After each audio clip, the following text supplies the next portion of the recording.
Nabi itu tahu bahwa akhirat itu tidak bisa batasi Allah. Kamu tidak bisa nyemprit Allah, Allah ini akhirat loh, amal sudah ada manfaat, ingat itu. Tidak bisa seperti itu. Allah itu nggak bisa tunduk sama konstitusi yang bernama akhirat. Artinya Allah meskipun di akhirat tetap duwe hak yaf'alu ma yasa atau yaf'alu ma yurid. Nggak bisa kamu terus wah ini akhirat, amal ra iso dikirim wong mati, amal ra iso dikirim. Lho pangeran kok mbok atur. Makanya ada kiai mengatakan kodok qadar ora iso dirubah, itu kamu. Makanya ada seorang kiai ditanya, kodok qadar ora iso dirubah sekali dicatat selesai. Jadi kiai tadi, tapi nak Allah iso. Dalile apa? Yang huwa ma yasa wa yusbit. Nak Allah ya iso, sing ra iso kan kita. Nah, Nabi itu tahu betul meskipun akhirat itu Allah masih bisa dinego saking baiknya. Ya Muhammad irfa' ra'sak wasal tutok wasatu safa. Semat sirahmu angkat. Kujo apa tak turuti. Semenjak itu Nabi minta apa? Syafaat. Karena dulu ulama itu sudut pandangnya itu ya seperti itu. Ada yang ulama suka ibadah itu sholat, ada yang milih tidur. Sampai Imam Ghazali bilang suatu saat ibadah terbaik di zaman akhir itu tidur kan. Sholat saja kalah sama tidur kan. Tapi itu loh ya, yang wajib tetap loh, terus kamu gak sholat wajib. Begini beliau mencontohkan itu. Ada orang sholat tahajud terus obsesinya itu ingin hajatnya terkabulkan. Sementara yang tidur obsesinya nikmati rahmatnya Allah, boleh tidur, bisa tidur. Kata Imam Ghazali, timbang kita tahajud terus nuntut pangeran aduk turu katanya. Mergo engko di akibat terus setan memberi bisikan, lho nyatanya kamu tahajud ya gak terkabul. Berarti cerita bahwa Nabi ngendikan kalau doa tahajud mustajab enggak. Daripada ngono ki aduk turu ora tau donga Imam Ghazali. Timbang abri-abri Islam kan, timbang ngelek-ngelekin apa? Islam. Jadi ulama itu mulai dulu itu sudah berpikir. Banyak orang menjadikan tahajud, sholat malam itu media untuk hajatnya. Dan kalau nggak kesampaian ini mutung. Nyalahkan kiainya ijazah ramandi. Macam. Daripada ngono ora usah apa? Tahajud wis turu. Dan jenis kayak ini tuh banyak. Makanya ulama kayak saya itu saenake dhewe itu ya jarak. Saya sering didolani muhibbin terus bilang Gus saya doakan gini-gini saya mau nyalon bupati atau saya gini. Saya bilang gak waduh orang dongo, nak ramandi darani ulama dongane ramandi. Nak mandi kamu jadi bupati tetap nganggep karena beli. Sopo sing ora roh bupati saya gak beli. Ribet kan? Ketika mereka jadi ngunsurkan doa kamu apa karena kemarin beli? Yang beli maksudnya nggak beli nggak usah tersinggung. Jadi ribet ngadepin. Nggak artinya gini loh, doa itu jangan dipakai begitu loh. Kalau minta nasihat tak nasihati jadi bupati yang baik, gubernur yang kalau minta doa itu resikonya. Akhirnya kiai kalau diminta doa ya doa sebenarnya diisinya itu nggak doa kemenangan. Selamat. Itu nggak selamat gitu. Karena ribet. Makanya Islam itu doa itu setelah iman. Aturan iman benar baru doa. Aturan iman benar termasuk Allah itu yaf'alu ma yasha, boleh melakukan yang dikehendaki. Allah nggak boleh terdikte oleh doa kita, nggak boleh. Ya saya ulang lagi ya, madzhab Hasan Asyadzili ini khas kita. Jadi la ilaha illallah itu didahulukan sebelum istighfar. Tapi kebalikannya madzhab Imam Sanusi itu dibalik. La ilaha illallah itu kalimat yang sakral. Karena yang sakral dibutuhkan muqaddimah, yaitu yang melafadzkan harus yang sudah bersih, yang sudah steril baru melafadzkan la ilaha illallah. Maka dalam madzhab Sanusiyah istighfar dulu baru la ilaha illallah. Nah cara madzhab Abul Hasan Asyadzili kebalikan, istighfar itu sah setelah sahnya tauhid. Kamu ikut mana tuh? Asyadzili apa Sanusiyah? Alhamdulillah sama-sama tidak paham ya sudah. Akhirnya sudah, ya saya nggak kemana-mana kan gitu. Jadi apa ya? Terus ini saya teruskan ini biar khas pesantren atau khas NU lah, kalau bahasa Pak Rektor khas NU. Ini Ben sampean tahu beberapa perbedaan itu lazim, halaman 24. Ya halaman 24 sama 25. Tak baca ya, ini masih orisinil. An Sufyan bin Uyainah, ini juga gurunya Imam Syafi'i.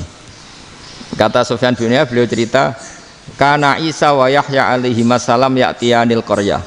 Fayas'alu Isa an syirari ahliha wa yas'alu Yahya an khiyari ahliha. Jadi Nabi Isa dan Nabi Yahya itu satu generasi, sama-sama masih muda. Kalau di satu kampung yang Nabi Yahya tanya, ini keluarga terbaik siapa? Saya mau nginap di situ karena kumpul orang baik itu nyaman. Kalau Nabi Isa kebalikan, keluarga terburuk mana ya? Saya tak di situ. Nah terus akhirnya faqala lahu Yahya, lima tanzilu ala syirarin nas. Kenapa kalau kamu bermalam kok malah kumpul orang-orang yang nakal? Innama ana tabibun udawil mardo. Saya ini nabi ibarat dokter. Di mana-mana dokter yang ngumpuli yang sakit, ngobati yang sakit. Makanya di NU itu ya banyak Kiai Jazab mengumpuli yang nakal-nakal. Nak tepak yang ngentas yang nakal, nak ora tepak ya katut. Ini adu nyali lah sudah gitu. Tapi itu ada ilmunya, yaitu niru Nabi siapa? Isa. Kalau kamu dokter penelitian tuh cari daerah yang banyak pandemi apa yang bersih? Yang banyak pandemi, karena yang namanya penelitian ya di situ kan. Kalau kamu dakwah ngentas kemiskinan, ke daerah miskin apa daerah kaya? Nah sama, kalau ngentas kefasikan ke daerah fasik apa daerah orang soleh? Fasik. Ya, tapi itu Nabi Isa. Nah kalau kamu tidak Nabi kan potensinya kan? Tapi setidaknya bahwa kita sering disalahkan karena punya beberapa tokoh yang ngancani fasik-fasik, itu sebenarnya ada dalilnya, yaitu Nabi siapa? Isa. Nah terus masalah tegas dan lunak. Ketika ada mahasiswa misalnya pacaran, boncengan lanang dan perempuan, itu pilihan kita apa? Kalau tegas, terus gak mau mendengar kita. Misalnya gini contoh gampang, tak beri contoh Pak D. Jangan orang tua, nanti secara fikih itu beda. Nah ini kan kita orang pesantren, nah, biasa ngaji fikih detail. Kamu Pak D seorang perempuan, mahasiswi misalnya, sering pacaran. Setiap ke situ sama pacarnya kamu diam saja. Padahal kamu dosen keislaman. Mesti pamanaan kamu nyimpulkan ternyata pacaran itu tidak apa-apa. Buktinya Pak D itu tidak negur, menengahi. Ini berarti as-sukut alal mungkar. Tapi kebalikannya, Pak D ini terkenal keras. Nak rono mesti radaku ponaan. Akhirnya yura rono. Mesti ngerti nak mesti diamuk. Nah, dua orang ini sama-sama gagal kan? Yang lunak menjadikan ponaannya pacaran terus karena enggak negur sehingga dikira membolehkan. Sing keras juga gak sempat bina wong rono era wani. Akhirnya dua orang ini sama-sama enggak ketemu, sama-sama enggak berkesempatan membina kan? Gagal membina kan? Karena yang keras ponaannya enggak pernah situ, berarti enggak bisa bina kan?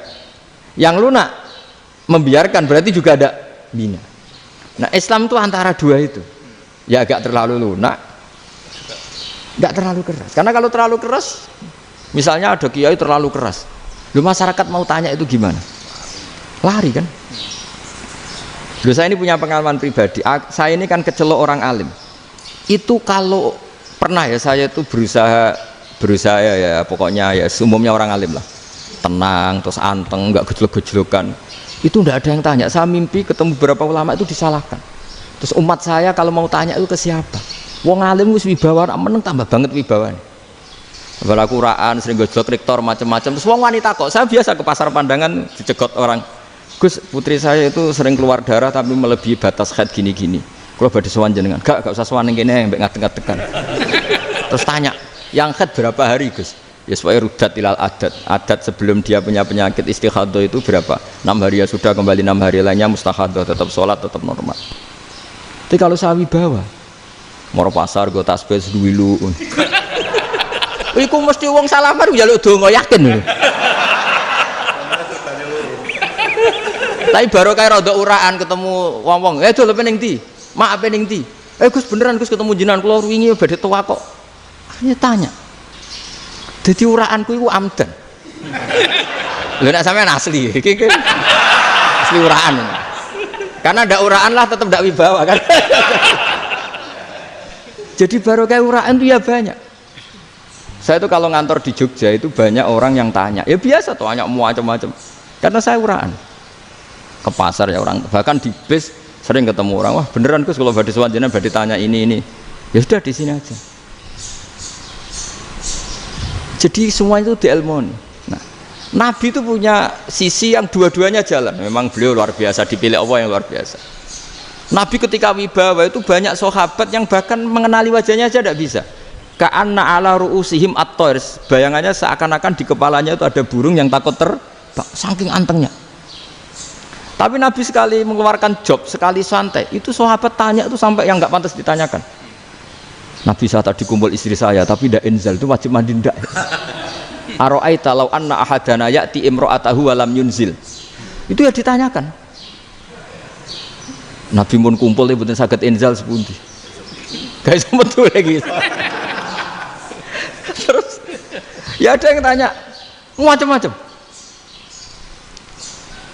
Ya saking ada sahabat dipanggil Nabi tambah lari, dipanggil lagi tambah lari. Panjenengan nyeluk, oh pas kula kumpul bojo kula. Lah kula kuwatir jenengan orang suci, saya belum mandi, makanya saya lari. Nabi ngendikan innamal mukmin thahir, ya nak masalah ketemu kiai ra apa-apa ijek junub. Sementing kok nak salat ya adus sik.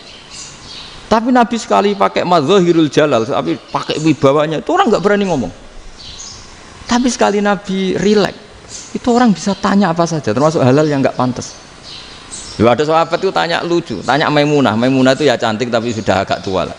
Maimunah, ya umal mukminin, hukumnya ngambung bojo pas Ramadan ubi. Wah gak roh aku, gak tahu diambung kan Nabi pas Ramadan. Tanya Saudah, wah malah ngarah diambung. Kalau Saudah itu kan istuwa itu. Lucunya istrinya jawab, tanya Aisyah yang mungkin Nabi. Iya yang mungkin tanya Aisyah. Itu yang usul ya istrinya Nabi Maimunah. Selalu Aisyah. Tanya Mbak Aisyah. Ya Amirul ya umal mukminin gini-gini. Aisyah yang cantik masih perawan kan. Qabbalani Rasulullah bahwa oh Nabi biasa ngambung-ngambung pas Ramadan dan beliau tetap puasa. Akhirnya fakih ngarang kan wa takbil fi Ramadan wa tublah la tubtilu shauma ngambung ora. Iku ya udah biasa di sini. Ya nasi bojone ayu. Ndak ini artinya seasik itu. Jadi garwane Nabi sing ngrasa rodok tuwa. Wah, aku ora tahu. Kok Aisyah. Serilek itu dulu itu. Maksudnya orang Islam pertentangan itu. Maksudnya ini ya balik semua ini bedanya orang pesantren sama orang kampus. Kalau orang kampus mau cerita agama itu rahmatan lil alamin, tapi nyontokno rileke ora iso. Agama itu rilek, tapi nyontokno rileke ora iso. Mergo ya rapati ngaji. Contohnya ora iso, dadi mau gawe kaidah kok Islam itu rahmatan. Jadi Nabi itu lah, Allah juga gitu. Allah itu kalau sudah memperlihatkan madzahirul jalal, itu mbok malaikat Jibril rawani. Ketika Allah dengan madzahirul jalal. Tapi kalau Allah dengan madzahirul jamal, madzahirul apa? Jamal. Iku ya gojok-gojokan ambek makhluke gojok. Ya buli-bulian cara sakniki. Ya sampean delok ning hadis syafaat itu, akhiru man dakhalal jannah atau akhiru man kharaja minan nar, itu di beberapa judul. Ada seorang rojul yang ahli neraka ya, dintas mbek pangeran terus ditudono swarga. Gusti, swarga sengiler tok ora wong wayu ora wis ngiler tok. Ngerjaluk Gusti mosok roh tok ora oleh mlebu. Jarimu asal mlebu metu kon neraka ora jaluk-jaluk meneh. Sumpah lho ya, gak jaluk apa-apa meneh. Mboten Gusti. Sekali saya keluar dari neraka ndak akan minta apa-apa lagi. Wis. Wallahi, wallahi. La as'alu ghairaha. Mesti ghaira khoslah, ghaira tilkal khoslah. Ya niku pokoke selain keluar dari neraka saya ndak akan minta lagi. Didono swarga wong do kelon seruwibet kan. Sing bojone elek kan dendam dadi ning swarga iku. Swarga wis macam-macam. Gusti mosok roh tok ora oleh mlebu. Jarine janji ra njaluk meneh. Akhire ya wis didelokno neraka. Jadi pangeran jawabe gampang, didelokno neraka. Roh neraka begitu menyakitkan, begitu ngeri. Sudah Gusti saya ndak minta surga, sementing nggak masuk neraka. Rabbana srif anna adzab jahannam. Setelah lama itu diadepno swarga nenjuk mlebu swarga, terus diadepno nang neraka. Akhirnya ya sudah. Saiki mlebu swarga gak apa-apa. Iku jawabe lucu. Atas taziu jenengan ngenyek kula. Wong karwan ahli swarga kok mlebu swarga. Terus akhirnya mlebu swarga, kan mlebu swarga tamanna, sangen-angen sing mbok jaluk apa? Orang angen-angen yang indah-indah, laka wa asratu amsal ya siku tak turuti wa asratu amsalih lan lipatan ke-10. Jawabe wong lanang ya lucu. Atas tazi ubi wa anta rabbul alamin. Jenengan pangeran kok ngenyekan. Maksudnya wis karwan aku ora pantes. Terus jare pangeran, la astazi ubika walakinni alama asya'u qadir. Aku gak ngenyek kowe, pancen aku pangeran. Nuruti kowe iku iso. Jadi Allah sendiri ketika dengan madzahirul jamal itu malaikat ya ono sing wani bantah. Masyhur itu kan malaikat sing bantah pangeran atas alufia mayufsidu fiha wasfikut. Karena Allah dengan madzahirul jamal. Yang paling masyhur Nabi Musa. Nabi Musa itu ketika Nabi Mi'raj. Nabi Mi'raj itu beliau kira-kira di langit keempat lah yang masyhur atau kelima. Ngelangkai. Nabi Musa nangis, ya Rabbi ini apa-apaan? Orang sing ja'a ba'di kemudian melangkai makom saya ini apa-apaan? Dan Nabi Muhammad kan apapun hebatnya kan junior. Kok melangkai makom saya ini apa-apaan? Enggak fair. Sampai Nabi Muhammad itu tanya gini sama Jibril, reaksi Allah gimana ketika melihat Musa seperti itu? Jawab malaikat Jibril lucu, ya roh khiddatahu, Allah sapal gayane Musa, biar jadi lucu. Ya dibiarin aja sama Allah. Tapi yang jenenge Nabi Musa itu kekasihnya Allah, tetap berkah bagi kita, betul. Ketika setelah Mi'raj diwajibkan sholat 50, gentenan Nabi Musa kelihatan nabinya. Sebenarnya Nabi Musa itu sebetulnya loh, gak nguntungkan kita sebetulnya. Tapi yang nguntungkan, sebenarnya ndak niat nguntungkan kita, tapi nguntungkan. Nabi Ibrahim kan di langit ke-6, keren lah. Konti jong ketemu Allah ngeten-ngeten kan sholat 50. Karena Nabi Ibrahim terkenal Nabi baik, ndak bantah. Bareng Nabi Musa, kenapa diceluk pangeran? Kula kan sholat ping 50. Inna ummataka la tutiku dalik. Wah, gak kuat umatmu. Serai-rai gak umatmu orang arah kuat 50 rokaat. Tapi sebenarnya Nabi Musa itu niatnya bukan membela kita. Fa inna ummati la umatku sing gagah-gagah ra iso meneh umat. Berarti sebetulnya ya itu masih pakai gengsinya gitu. Wes ngono-ngono lah sementing kita untung. Sebetulnya dia itu gak terima wong umat saya aja yang lebih kuat. Gak kuat apalagi umatmu. Lah terus sebutin irji ila rabbika fas'alhu takhfif. Itu berarti Allah dengan madzahirul jamal. Sudahlah, datang ke Allah minta keringanan. Allah itu baik. Minta, ambek Allah di ringanan mau 5 tok, jadi cek 45. Balik ke Nabi Musa, piro 45, cek ra kuat umat. Wong umat kowe ra kuat, jadi sebenarnya dia bilang umat kowe ra kuat. Lho cara Nabi Muhammad model wong Malang, yo beda umatku mbek umatmu. Ribet kan? Beda. Loh, Nabi Muhammad kan tidak seperti itu kan, tidak punya akhlak Malang kan, akhlak. Maksudnya akhlaknya mujur itu, akhlak yang baik gitu. Ya akhlak yang mujur, bukan yang Malang gitu. Jadi Nabi ya manut. Tinggal 40 kan, dikurangi lagi 35 sampai 9 kali kan, masyhur itu. Ya kan kalau dikurangi 55 kan berarti turun naik kan 9 kali. Itu setelah 5 itu Nabi Musa aja usul masih ragu. Itu cara Nabi munggah nentek. Ini entek ya. Terus iya doa tuntas betul. Sebebas. Terus munggah ado-ado lha opo? Ngapain itu? Akhirnya Nabi Muhammad sudah sampun ya kalimah Allah, saya ini malu sama Allah Musa. Sudah 9 kali dan diturutin terus. Jadi Allah kalau dengan madzahirul jamal itu Nabi Musa biasa nego sama Allah. Tapi ketika Allah dengan madzahirul jalal itu Nabi Musa enggak berani. Yaitu di hadisus syafa'ah. Hadisus syafa'ah ketika manusia datang ke Nabi Adam, ya tuna Adam. Ya Adam anta abul basar ngene isfa'li ana inda rabbik. Kamu saya minta mensafaati kita. Nabi Musa, Nabi Adam, inna rabbi qad ghadibal yawma ghadaban lam yaghdab qablahu mislah wa la yaghdab ba'dahu mislah. Ini Allah sedang murka besar dan tidak akan murka seperti ini lagi. Sudah saya tidak berani, nafsi. Nabi Ibrahim enggak, termasuk Nabi Musa ketika itu ya enggak berani. Karena Allah dengan madzahirul jalal. Itu Nabi Musa enggak berani. Sudah saya sendiri itu pernah salah. Yaitu saya membunuh seseorang yang enggak disuruh oleh Allah membunuh itu. Yang pas jotosi orang Kipti. Akhirnya datang ke Nabi Muhammad. Pas ke Nabi Muhammad Allah dengan madzahirul jamal. Dengan madzahirul jamal sampai Kanjeng Nabi ngendikan analah saya akan memintakan syafaat kalian.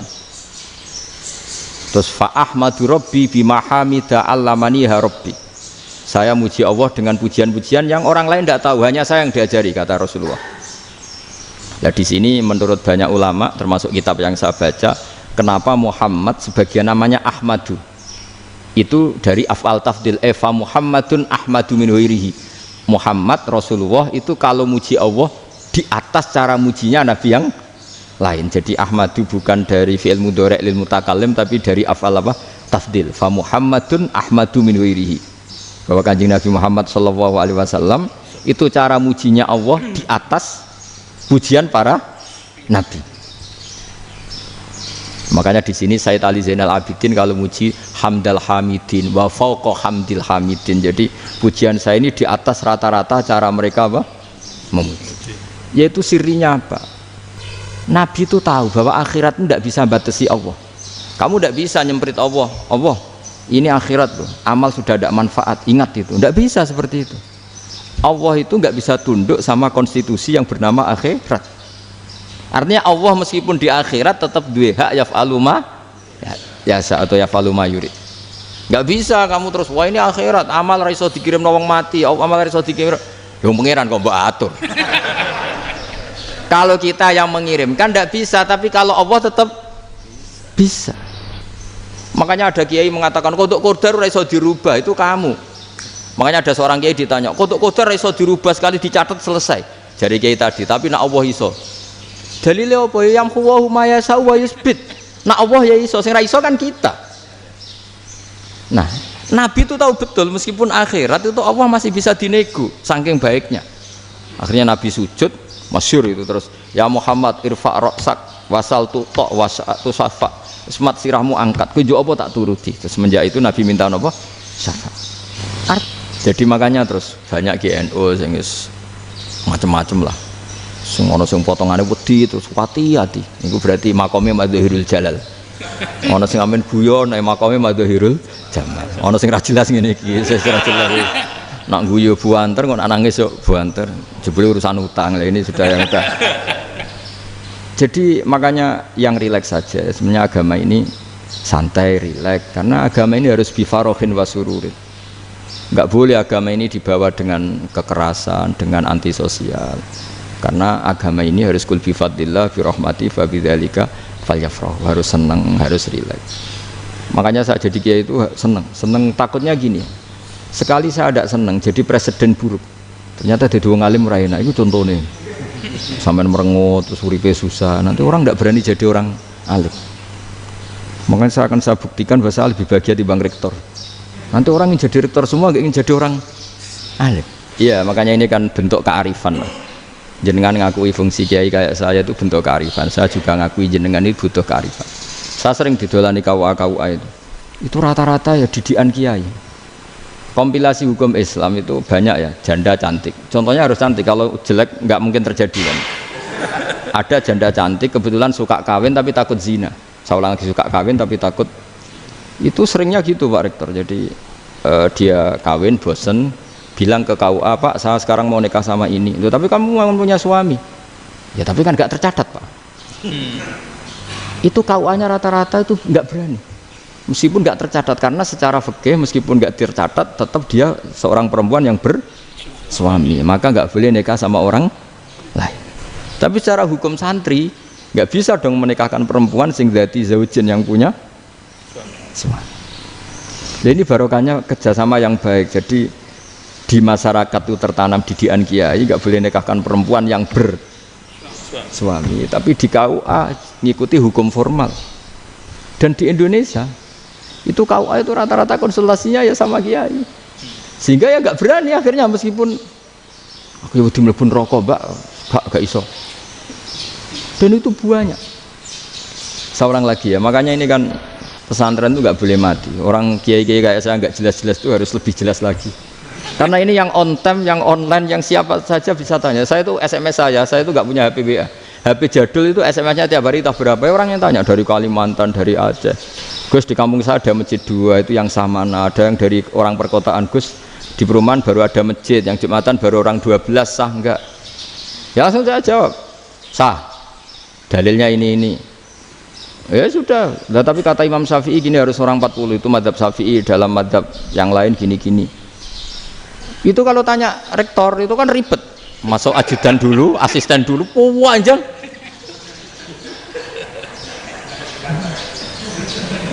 Wah itu kan ribet kan, manggil dosen dekan VAI dipanggil, dekan VAI nggak mau langsung jawab, cari dosen yang nekuni itu. Usul fikih saya nekuni itu baru seminar, nunggu dulu Mbak ini orangnya baru. Panjang kan, bisa tutup Islam kalau kesuwen. Coba kalau tanya kiai kan enggak ketemu di jalan. Dulu Mbah Zubair kata Mbah Mun, saya termasuk santri yang diapresiasi Mbah Mun. Dhisik Mbah Zubair ya ngono, anak nong takok wis sowan gak oleh. Gak takok ning kene. Saya biasa ditanya orang ngadeg-adegan. Ya alhamdulillah ilmunya cukup, kalau gak cukup ya kok sik. Jadi sebetulnya orang sopan itu ya agak-agak ada yang ditutupi sebetulnya. Mboten prayogi teng dalan nginjang mawon matur. Ya sebetulnya ya sebenarnya memang ilmunya agak cukup gitu. Tapi itu sebenarnya secara fikih itu haram, menunda itu haram. Ya haram tuh, coba bayangkan ya, kalau tanyanya sekarang, Gus saya ini sudah keluar darah 1 bulan penuh, padahal normalnya hanya 6 hari. Saya nanti sholat enggak? Kalau nginjang mawon dugi kula, berarti kan hari ini belum ada keputusan. Sholat apa enggak kan? Tapi karena modus tadi, boten prayogi nggih ngendikan ngoten teng dalan nginjang tengen kula. Itu kemungkinannya 2, sopan atau goblok, itu saja. Kayaknya kalau sopan enggak lah. Kayaknya enggak lah kata.